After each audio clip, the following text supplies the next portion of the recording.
एक ऐसा फल जिसे डॉक्टर खुद खाने की सलाह देते हैं, जिसे हेल्दी, पौष्टिक और सुपर फूड तक कहा जाता है। अगर वही फल कुछ लोगों के लिए नुकसानदायक साबित हो जाए तो? जी हाँ, हम बात कर रहे हैं पपीते की।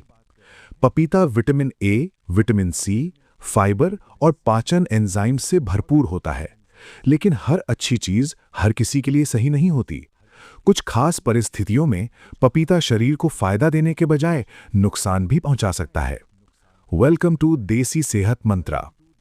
आज हम जानेंगे ऐसे 5 तरह के लोग जिन्हें पपीता सोच समझकर या बिल्कुल नहीं खाना चाहिए। अगर आप भी रोज पपीता खाते हैं तो ये जानकारी आपके लिए बेहद जरूरी है। नंबर 1, गर्भवती महिलाएं।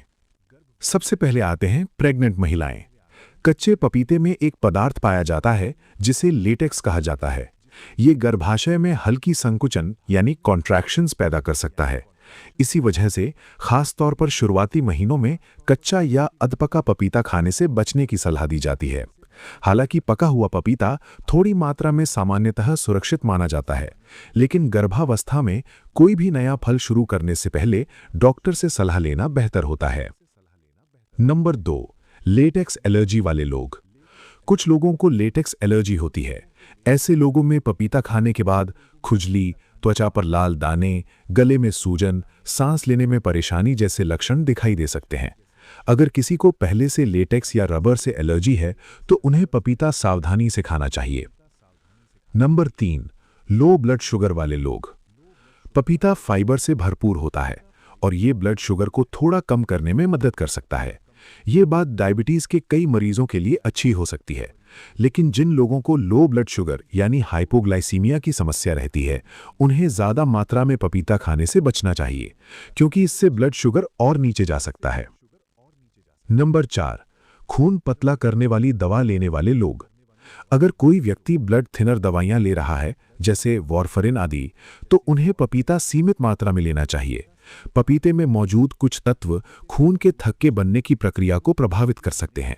ऐसे में दवा के असर पर भी फर्क पड़ सकता है। इसलिए अगर आप ऐसी दवाइयां लेते हैं तो डॉक्टर से सलाह लेकर ही पपीता खाएं। नंबर 5, किडनी स्टोन की समस्या वाले लोग।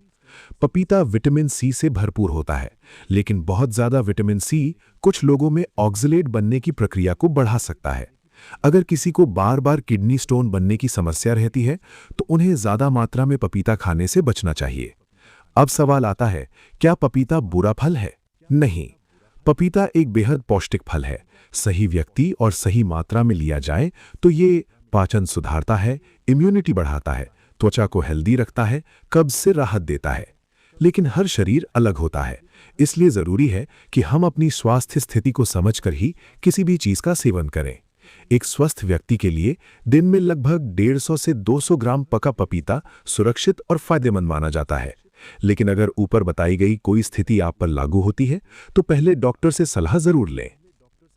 दोस्तों, सेहत सिर्फ अच्छा खाना खाने से नहीं, बल्कि सही चीज सही व्यक्ति के लिए सही मात्रा में खाने से बनती है। अगर आपको ये जानकारी उपयोगी लगी हो तो वीडियो को लाइक जरूर करें और देसी सेहत मंत्रा को सब्सक्राइब करना मत भूलिए, क्योंकि यहाँ हम आपके रोजमर्रा के खाने से जुड़ी सही और भरोसेमंद जानकारी आप तक पहुंचाते रहते हैं। मिलते हैं अगली वीडियो में। तब तक स्वस्थ रहिए और समझदारी से खाना चुनिए।